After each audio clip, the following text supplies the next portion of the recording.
नमस्कार, बाखबर में आपका स्वागत है। मैं हूं राघवेंद्र सिंह। बाखबर में आज हम बात करेंगे मध्य प्रदेश के मुख्यमंत्री शिवराज सिंह चौहान के उस मास्टर स्ट्रोक पर जो मध्य प्रदेश की राजनीति में राजनीतिक नतीजों को बदलने में महत्वपूर्ण भूमिका अदा कर सकते हैं। दरअसल आज हम बात कर रहे हैं लाडली बहना योजना की। ये वो योजना है जिसे लेकर भारतीय जनता पार्टी और शिवराज सिंह चौहान बहुत आशान्वित हैं। उसकी वजह यह है कि कभी लाडली कन्या के नाम से उनकी योजनाएं पूरे देश में मशहूर हुई थी, और आज की हम बात करें तो मुख्यमंत्री शिवराज सिंह चौहान ने लाडली बहना के नाम पर जो योजना लागू करने की बात की है, उससे राजनीतिक गणित भी बदलेगा ज़रूर, क्योंकि 1 करोड़ बहनों के लिए हर महीने की 10 तारीख को 1000 रुपये उनके खाते में आ जाएंगे। और ख़ास बात यह है कि अगर किसी परिवार में 2 बेटे हैं तो उनकी दोनों पत्नियों को यानी दोनों बहुओं के खाते में 1000 रुपये आएंगे। अब ये 1000 रुपये का जो गणित है वो 10 जून से, इसी साल 10 जून से शुरू हो जाएगा। और 2023 के अंत तक चुनाव है, दिसंबर में सरकार बननी है। तो लाडली कन्या जो शिवराज सिंह चौहान की पूरे देश में मशहूर हुई थी, उसके चलते वो देश भर में मामा के नाम से भी जाने गए, और अब वो शिवराज भैया के नाम से भी जाने जा सकते हैं, क्योंकि बहनों के लिए उनके खाते में 1000 रुपये महीना और बहनों की संख्या 1 करोड़। तो चुनाव के मामले में भी गणित बहुत जोरदार है। और अगर हम बात करें तो सामाजिक सरोकार के मुद्दे पर भी ये 1 करोड़ बहनों के लिए हर साल 1000 रुपये देने वाली बात होगी। तो महत्वपूर्ण मुद्दा है। इस पूरे मुद्दे पर राजनीति जरूर होगी, लेकिन खास बात यह है कि 5 मार्च को शिवराज सिंह चौहान का जन्मदिन है और उसी तारीख को इस योजना को लागू करने की बात की जा रही है। तो 5 मार्च को घोषणा होगी, मई के महीने में इसकी पूरी प्रक्रिया पूरी हो जाएगी, और 10 जून से बहनों को खाते में 1000 रुपये आने का सिलसिला शुरू हो जाएगा। इस पर चर्चा करने के लिए हमारे साथ स्टूडियो में मौजूद हैं हमारे विशेष मेहमान, वरिष्ठ पत्रकार साथी आशीष दुबे जी। स्काइप पर रहेंगे वरिष्ठ पत्रकार डॉक्टर राहुल रंजन जी, और थोड़ी देर में जुड़ेंगे हमारे साथ हमारे पत्रकार साथी योगीराज योगेश जी। तो चर्चा की शुरुआत आशीष जी आपसे कि ये जो सारा मामला है, बहनों की बात इसलिए भी क्योंकि कल तक तो शिवराज सिंह चौहान मामा थे, अब मामा के साथ वो भैया भी बन जाएंगे। अगर मध्य प्रदेश में बात करें तो यहाँ दीदी भैया मामा की सरकार रही है। 2003 में अगर हम बीजेपी की बात करें तो उमा दीदी की सरकार थी। उसके बाद बात करें तो दादा की सरकार आ गई, यानी बाबूलाल गौर को लोग दादा बोलते थे उम्र के लिहाज से। उसके बाद शिवराज भैया और शिवराज मामा, और अब वापस शिवराज भैया। आपकी राय कि 1000 रुपये महीना एक महिला के जीवन में कितना बदलाव लाएगा, यानी 1 साल के 12,000 रुपये, और राजनीति में ये कितना बदलाव ला सकता है, आपकी राय? देखिए, महिलाओं के जीवन में क्या इससे बदलाव आएगा, मुझे लगता है ये तो एक ठीक है, तात्कालिक उनको राहत मिल जाएगी, लेकिन जब ये योजना 6-8 महीने चल जाएगी तब उसका एक समग्र अध्ययन बहुत दिलचस्प हो जाएगा कि उससे महिला को मिला क्या और उसका क्या फ़र्क आया। क्योंकि 1000 रुपये यूँ तो बहुत बड़ी रकम नहीं है, ये एक किस्म की सांत्वना है या एक भरोसा है, उस तरह का ये पैसा दिया जाना है। लेकिन 12,000 रुपये महीना जब उसको साल देखते हैं तो वो एक रकम बनती है कि कुछ हो सकता है, लेकिन महिला कुछ कर सकती है, ये होता है। लेकिन इसका जो फ़ायदा जो है ये महिलाओं को जैसा भी होगा वैसा होगा, लेकिन सरकार की सीधी नज़र इसके सियासी फ़ायदे पे है। और ये सही बात भी है कि जो योजना इस तरह की जब भी चली हैं इसका फ़ायदा मिला है।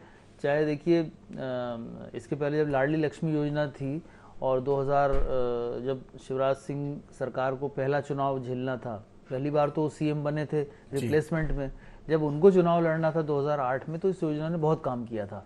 तो इसलिए लाडली लक्ष्मी योजना ने भी लोगों के मर्म को छुआ था, उनकी मजबूरियों को थोड़ा सा कम किया था। तो इसलिए जो है ये प्यारी लाडली जो बहना योजना है, इसमें भी मुझे लगता है कि सियासी रूप से थोड़ा सा एक गेम चेंजर हो सकती है। क्योंकि जिस तरह की परिस्थितियां हैं राजनीति में, अभी जिस तरह की मध्य प्रदेश में जो राजनीतिक मुकाबला देखा जा रहा है, बहुत एक टफ सा मुकाबला अभी तक नज़र आ रहा है कि दोनों तरफ से बराबर का जोर लग रहा है। तो चूँकि कांग्रेस ने एक बड़ी योजना एक बड़े वर्ग के लिए फेंकी हुई है, डाली हुई है मैदान में, ओल्ड पेंशन स्कीम वाली। दूसरी कांग्रेस ने एक योजना, एक अनाउंसमेंट ही भर किया है, अभी तो वचन पत्र में नहीं है, लेकिन वो है कि बेरोजगारों पर फोकस करने की बात की है, बेरोजगारों को मुफ्त में फॉर्म भरवाने की बात की है, तो कुछ 2-3 योजनाएं कांग्रेस ने भी एक बड़े व्यापक वर्ग को प्रभावित करने वाली की है।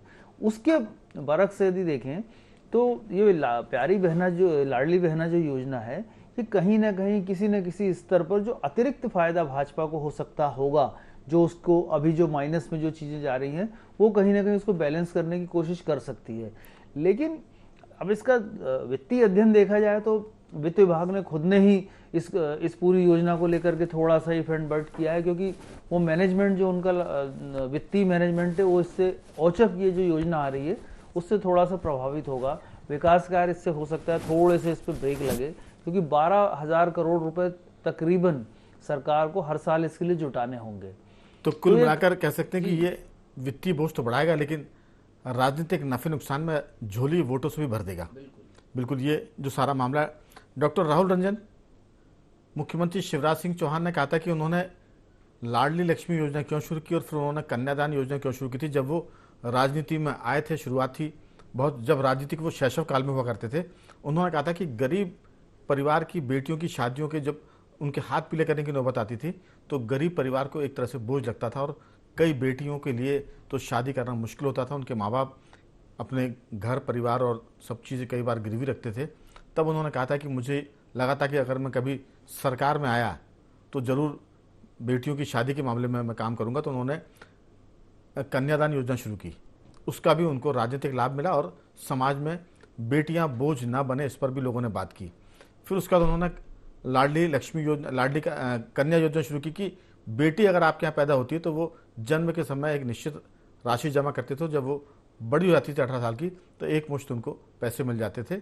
इससे मध्य प्रदेश में अगर हम बात करें तो जो पुरुष और महिला का रेशो था, जिसमें बेटे बढ़ गए थे और बेटियां कम हो गई थी, उसमें फ़र्क आया, क्योंकि लोग बेटियों के फिर बोझ कम मानने लगे थे और बेटियों के लालन पालन के मामले में सरकार की भूमिका बढ़ गई थी। लेकिन वो सब अपनी जगह ठीक था, उसका नफ़ा बीजेपी को हुआ, शिवराज सिंह चौहान को हुआ निजी रूप से। अब ये जो लाडली बहना योजना है, इसके बारे में आपकी राय, इससे बहनों का कितना भला होगा और सियासत में कितना वो नंबर बढ़ पाएंगे शिवराज सिंह चौहान के और बीजेपी के, और चुनाव में ये कितना असर दिखा सकता है, आपकी राय? देखिए राघवेंद्र जी, बाकी जो योजनाएं थी लाडली बहना को छोड़ दीजिए, उसके पहले कन्या विवाह के लिए हुई थी, कन्याओं के लिए जो भी योजनाएं चलाई गई थी वो तो अपनी जगह ठीक थी, वो सामाजिक उत्थान के लिए उनकी जरूरत पड़ती है। लेकिन ये जिस वर्ग को अब दी जाना है, जिन महिलाओं को लाडली बहना योजना के तहत लाभान्वित किया जाना है, वो वर्ग ऐसा है जो वंचित नहीं है, वो कहीं ना कहीं काम कर रहा है या उसके लिए आय का साधन। यहाँ एक चीज डालनी जाए कि सामाजिक अवधारणा को यदि आप ले लो तो यहाँ सीधा सीधा दिखाई दे रहा है कि राजनीतिक लाभ के लिए किसी को फायदा दिया जा रहा है। 1,000 रुपए कोई बहुत बड़ी रकम नहीं होती, लेकिन सरकार के बजट के ऊपर असर पड़ेगा। लेकिन स्पष्ट ये हो रहा है कि इसका लाभ जो राजनीतिक रूप से लेने की चेष्टा की जा रही है। तो ये जो स्थितियां जो समाज में बनाई जा रही हैं, जो राजनीतिक प्लेटफॉर्म पे जो घोषणाएं होती हैं, वो ठीक नहीं है। एक दर्जे से देख लो कि एक अब देखिए आप, तो अनाज फ्री मिल रहा है लोगों को, बाकी चीजों मुफ्तखोरी की आदत डलती जा रही है, तो ये भी एक ऐसी आदत डल जाएगी कि 1,000 रुपए महीना आ रहा है। लेकिन यहाँ दूसरी चीज मैं आपको इंगित करूं कि आज तक जो होता है कि जितनी भी सरकार की योजनाएं लागू होती हैं उसमें ऐसा वर्ग लाभान्वित होता है जिस वर्ग की हम उम्मीद ही नहीं कर सकते। जिनको वास्तव में आवश्यकता है वो लाभान्वित नहीं हो पाता, बाकी लोग लाभान्वित हो जाते हैं। लेकिन राहुल जी, इसमें जो संख्या आ रही है 1 करोड़ बहनों को इसमें लाभ मिलने वाला है, तो अगर मध्य प्रदेश की आबादी 7.25 करोड़ है, उसमें 2 करोड़ के आसपास वोटर होंगे, तो 50% तो महिला शक्ति हो गई जो वोट डालने आएगी। उस 50% में 1 करोड़ महिलाओं को अगर 1,000 रुपये प्रति माह मिलेगा, तो उसमें से अगर 50% भी भाजपा के खाते में दर्ज हो जाती है वोट डालते समय, तो ये एक बड़ा फिगर है 50 लाख वोट का। और ये योजना शुरू कर दी जाए, आप ये समझें कि ये बोर्ड में कन्वर्ट हो जाएगी, तो बोर्ड में कन्वर्ट नहीं हो रही। आज की स्थिति में ये हो गया कि लोग सरकार से लाभ लेना चाह रहे हैं, लेकिन वोट देने के मामले में बिल्कुल अलग हो जाते हैं। ये आप त्वरित रूप से कह सकते हो कि इस योजना का लाभ होगा, लेकिन राजनीतिक रूप से इसका लाभ बहुत अच्छा दिखाई नहीं दे रहा, क्योंकि ये बहुत बड़ी रकम नहीं है। 1,000 रुपए का एक स्टाइपेंड है, ये बहुत बड़ी रकम नहीं होती। 12,000 रुपए साल के होते हैं, तो ऐसी स्थिति नहीं कि बहुत सामाजिक उत्थान हो जाएगा। जी। ये पॉकेट मनी भी महिलाओं की आज की नहीं है, तो ये मान के चलिए कि इसका लाभ महिलाएं ले लेंगी, लेकिन ये बोर्ड में कन्वर्ट हो जाएगा, इसकी अपेक्षा आप बिल्कुल कतई नहीं कर सकती, सरकार भी करे तो नहीं। दूसरी चीज आप ये जी। देखो कि ये जो 12 करोड़ रुपए खर्च होगा, इसका भी तो कहीं ना कहीं आम जनता के ऊपर ही लोड आएगा। आप हर जगह देख रहे हैं कि टैक्सेस बढ़ते चले जा रहे हैं, नगर निगम के टैक्सेस आप देख लीजिए, बाकी टैक्सेस देख लीजिए, इसका लोड कहाँ आएगा? उन्हीं महिलाओं के ऊपर, उन्हीं महिलाओं के परिवारों के ऊपर लोड आने वाला है जिन महिलाओं को इनको लाभान्वित किया जाना है। तो गुणा भाग आप उठा करके देख लीजिए तो कहीं लाभ का फायदा नहीं दिखाई दे रहा। एक तरफ से आपके खाते में डाला जाएगा और दूसरी तरफ से कहीं ना कहीं से कटौती हो बिल्कुल। जाएगा। चलिए जी, मैं लौटता हूँ आपके पास।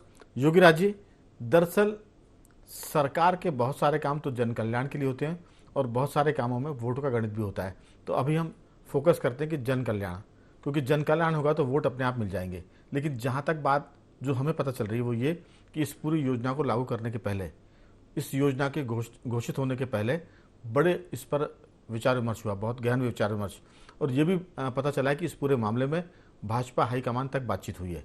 और उसके बाद इसके जो भी एंगल हो सकते हैं, चुनाव के लिहाज से, समाज के कल्याण के हिसाब से, महिलाओं के उत्थान के हिसाब से, उन सब को समझने के बाद इसको घोषित करने की निर्णय किया गया।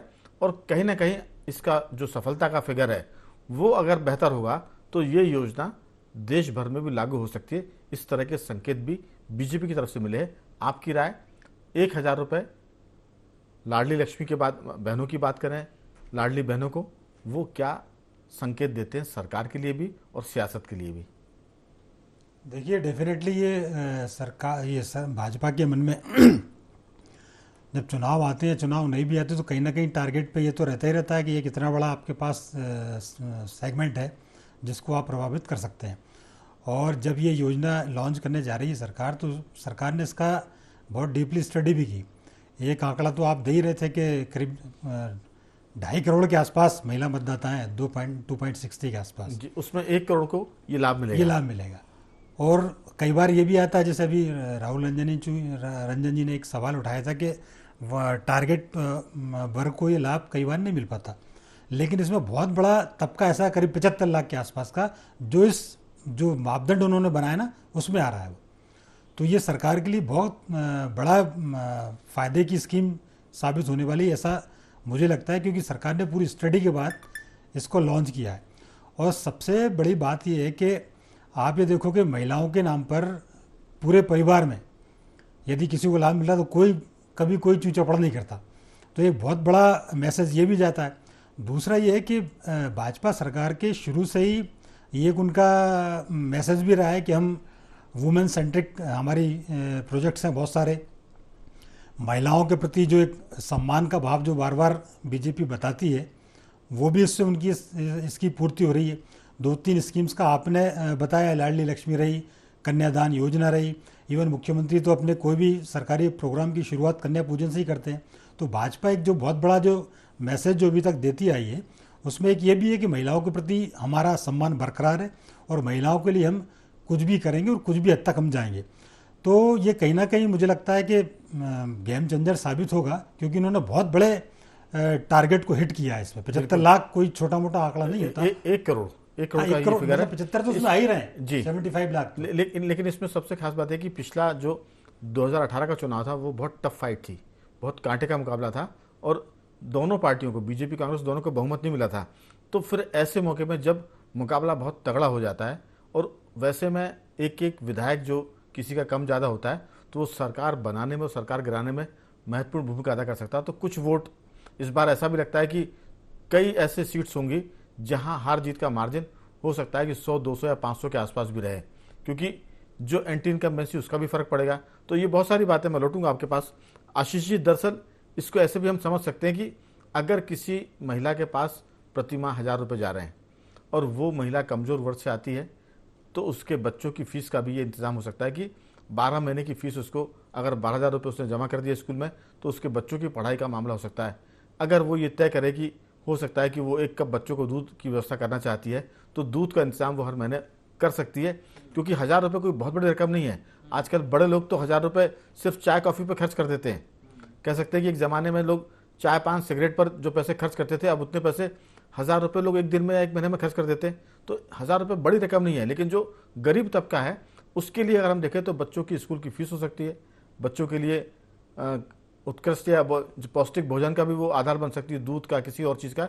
तो कहीं ना कहीं जो गरीब आदमी है उसके लिए 1,000 रुपये थोड़ी बहुत भूमिका बेहतर करने में मदद कर सकता है। आपकी राय?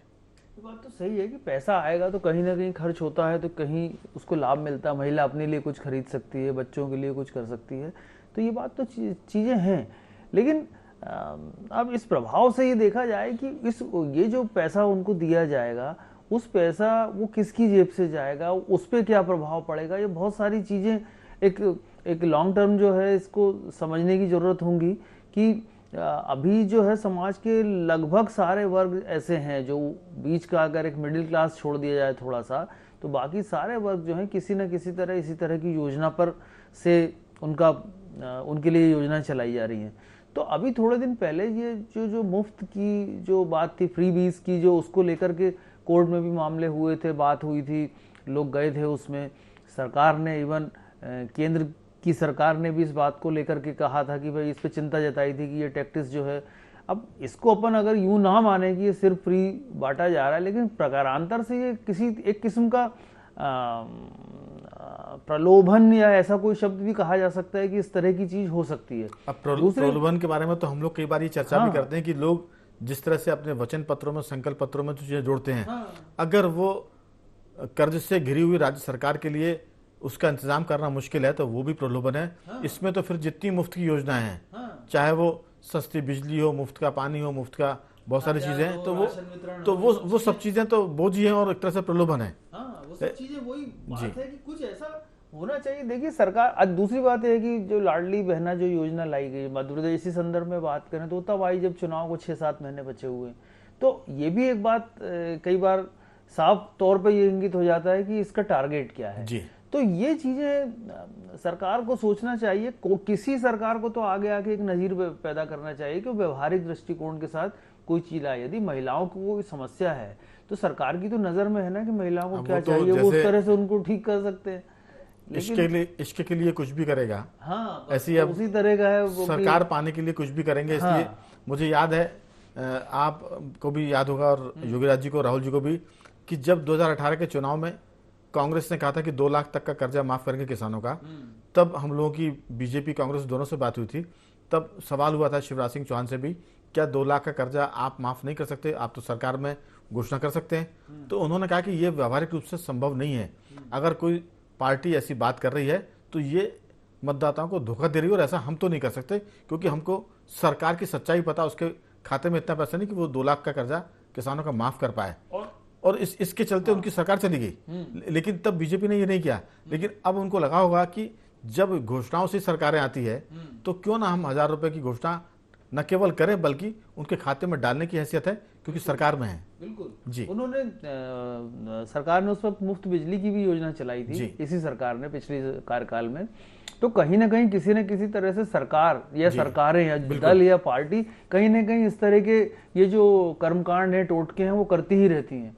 तो कोई इसमें किसी से पीछे नहीं है, कोई किसी भी, सब अब जो एक से बढ़कर एक है। हाँ, कर्ज माफी की बात जो शिवराज सिंह ने कही थी नहीं हो सकती, अब उनकी योजना के बारे में कमलनाथ कहते ये नहीं हो सकता। हाँ, और करते सब कुछ वही अलग अलग बदल के हैं। बिल्कुल। तो ये कैसे खत्म होगा यार समाज को। और फिर ये बात आती है कि कोई सरकार अगर इतने लंबे समय चल रही है तो फिर लोग मजबूर क्यों है, गरीब क्यों है।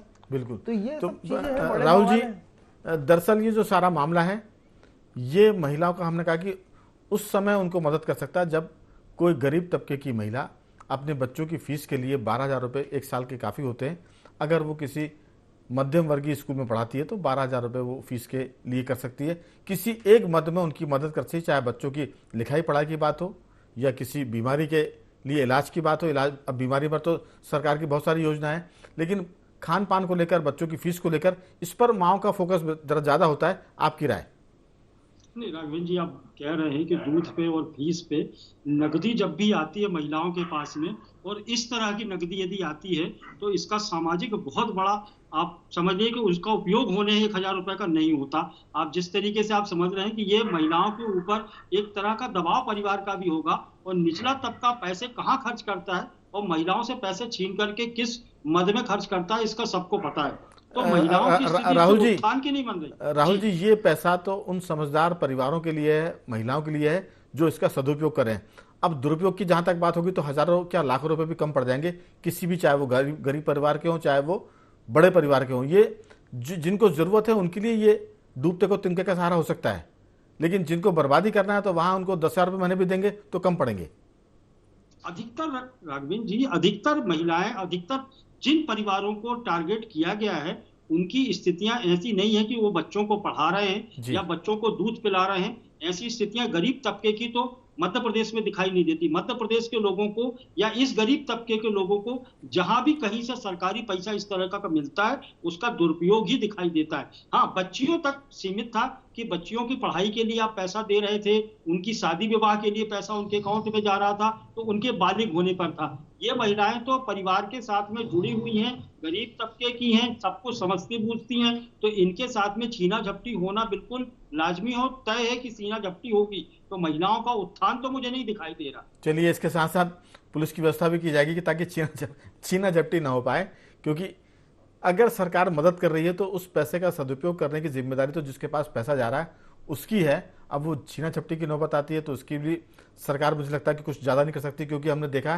कि कई बार घरों में बर्तन मांजने और सफाई करने में जो काम करती महिला उनको 1,000, 500, 1,500, 2,000 रुपये मिलते हैं, और वो कई बार उतनी रकम घर के लिए बड़ी महत्वपूर्ण हो जाती है उनके घर को चलाने में। राहुल जी, नहीं, देखिए, मानसिकता सरकार की, शिवराज सिंह चौहान की बिल्कुल अच्छी है कि महिलाओं को मदद की जाए, और शुरू से वो महिलाओं को लेकर के और बच्चियों को लेकर के एग्रेसिव रहे हैं और उन्होंने हर तरह से उनकी मदद की है। लेकिन यहाँ सामाजिक दायित्व जहां तक है तो इस पर भी थोड़ा सा फोकस डालना पड़ेगा कि जो पैसा सरकार उनको दे रही है, जिस काम के लिए दे रही है, तो कम से कम उसका एक सामाजिक अवधारणा पैदा की जाए, एटमॉस्फेयर उस तरीके का तैयार किया जाए जिससे महिलाएं आत्मनिर्भर हो सके। 1,000 रुपए सही, लेकिन उनका यूज जो पैसे का हो उनको सकारात्मक यूज हो, ठीक, तो जाकर के बात बन पाएगी। जी योगीराज जी, 1,000 की मदद वैसे तो बहुत कम है, लेकिन सरकार फ्री में और क्या दे सकती है? एक साल के 12,000 रुपये हैं, ये भी कम है, लेकिन अगर आपकी डूबती गाड़ी के लिए 12,000 मदद कर सकते तो वो तिनके का सहारा हो सकता है। और सीधी सी बात है कि जिसके पास समझदारी है, बुद्धि है, चतुराई है, वो उस 1,000 का इस्तेमाल घर परिवार की जो सबसे महत्वपूर्ण चीज़ है उस पर खर्च कर सकता है। और मैंने शुरू में कहा कि माँ के लिए अपने बच्चों से महत्वपूर्ण कुछ नहीं होता, तो वो बच्चों की लिखाई पढ़ाई पर हो सकता है, अपने घर के बुजुर्ग की बीमारी में हो सकता है, लेकिन बीमारी के लिए सरकार की बहुत सारी योजनाएं। आपकी अंतिम राय इस पूरे मामले में कि ये गेम चेंजर हो सकता है, ये सोचकर तो सरकार इस योजना को ला ही रही है, लेकिन सच में ये महिलाओं के लिए लाभकारी होगा? इस मुद्दे पर आपकी राय? नहीं, बिल्कुल लाभकारी होगा। और आप देखो, हम बहुत आसानी से बात करते हैं साहब, 1,000 रुपये बहुत ज़्यादा रकम नहीं होती। हम देखें, हम टेक्नोलॉजी के इस युग में जी रहे हैं, और जिस जियो और एयरटेल की हम बात करते हैं वो 5-5 आने 4-4 आने पैसों पे खेल करते हैं पूरा। हर महीने आपको 25-30 रुपये ज़्यादा बढ़ा के वैसे ही दे देते हैं। उन्होंने कहा साहब हम इस बार 5 पैसे बढ़ा रहे हैं, तो हम उसको 10 पैसे बढ़ा रहे हैं। तो जब वो 10-25 पैसे में करोड़ों के गेम कर जाते हैं, तो आपके पास एक सीधा मुफ्त यदि 1,000 रुपये आ रहा है तो उसमें मतलब नुकसान तो महिलाओं को कहीं से कहीं है ही नहीं। और सरकार इसको ऐसा पेश कर रही है जैसे 1,000 रुपये महीने तो वो दे ही रहे हैं, वो इसको 5 साल का टर्म प्लान बता रही है, और आपको बता रही है कि हम 60,000 रुपये आपके पास आएंगे। तो जब ये 60,000 की बात होती है तब लोगों को लगता है नहीं कि बहुत बड़ी रकम आ रही है।